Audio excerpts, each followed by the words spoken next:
What you're seeing right now is a product of 125 years with its roots from a small factory in Redditch, England to modern-day Chennai in India.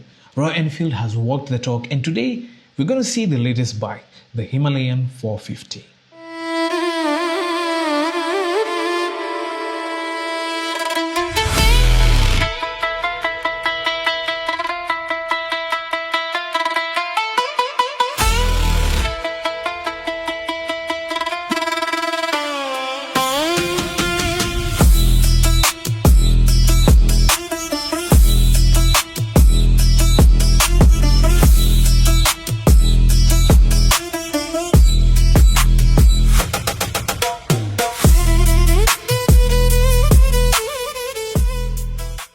The then CEO Siddhartha Lal brought in Pierre Tavlanche, a legendary designer formerly at Bugatti and Moto Guzzi, to design this new idea of a bike which was unlike any other bike Royal Enfield had in its catalogue. Everything had to be built up from scratch.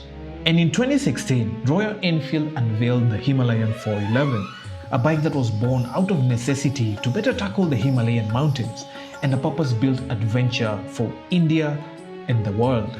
The bike came with a displacement of 411cc, which was a single-cylinder, 4-stroke, single overhead camshaft, a departure from Royal Enfield's traditional push-rod design that traced back to the 1955 Bullet, with a power output of 24.5 horsepower at 6,000 rpm and a torque of 32 Newton meters at 4,500 rpm. Now the bike was also oil-cooled. Now the transmission was a 5-speed constant with a mesh gearbox, and the fuel injection system was electronic. This was revolutionary for Royal Enfield because it was coming in with a twin-spar tubular steel frame with the engine as a stress member. The suspension was a monoshock with a linkage, another first for Royal Enfield, providing both 200mm of travel.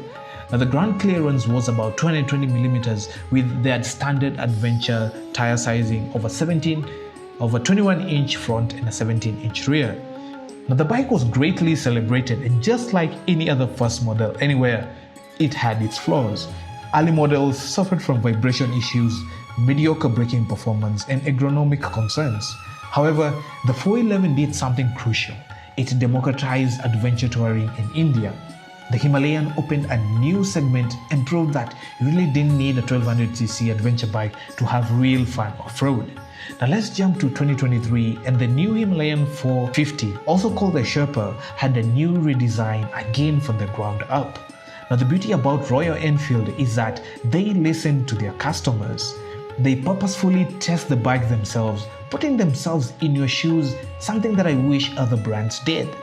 The new Himalayan 450 jumped from a 411 to a displacement of 452cc, which is a 10% increase.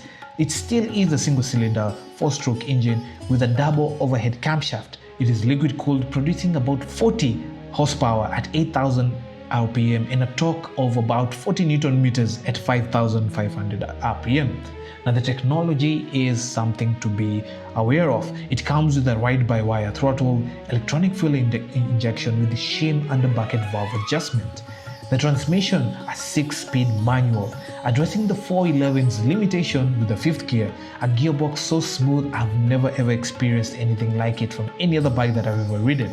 As for the suspension, it comes with a Showa USD 43mm forks and a rear Showa monoshock suspension with linkage, both providing about 200mm of travel.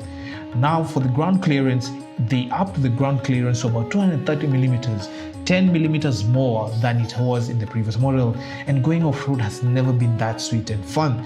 Now braking had also been upgraded to Brembo-inspired floating calipers with the 320mm at the front and the 270mm at the rear, with improved bike bite and modulation. One thing that remained the same from the previous model was the standard adventure tire setup with a 17-inch rear and a 21-inch at the front. Something that I wish most bikes came with in stock is this specific type of screen. It comes with a 4-inch full-color TFT display with Bluetooth connectivity, turn-by-turn navigation through the triple system, and ride modes Eco, Road, and Off-Road. And this actually changed how the bike behaves not just you guilty, or rather making you feel guilty when pressing the sport button, unlike other bikes such as the CF Moto line, whereby there is no difference between pressing the sport and the eco mode. Another great feature that this bike comes with is a USB charging port, LED lighting throughout, and a dual channel ABS system that can be switched through a single channel for the rear, especially when you're going off-road.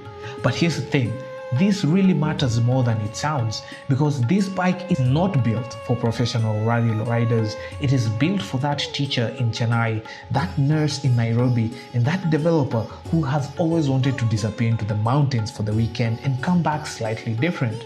Now those people don't need more power, they just need more confidence. Royal Enfield understood that most people buying this bike, they're not chasing podiums, they're chasing perspective. They really want a machine that is capable enough to say yes when they ask it to go somewhere uncertain, reliable enough not to leave them stranded 3 days from a mechanic, and honest enough to make them feel like they've earned whatever they've ended up with. And from a small factory in Redditch, England, making motorcycles for the British Army, to over a century later, where the bikes are made in India, the customers are global, but the mission has always been the same as it has always been. Build something that takes you further than you thought you could go. And the Himalayan 450 doesn't just do that, because for the first time, it does it well. Thank you guys so much for watching. If you want to check out this bike, just head on to the Royal Enfield Kenya dealership right here in Nairobi at Roslyn Riviera Mall in level 2, just on your way to Two Rivers Mall in Gigiri. Stay safe, ride safe, and I will see you in the next one.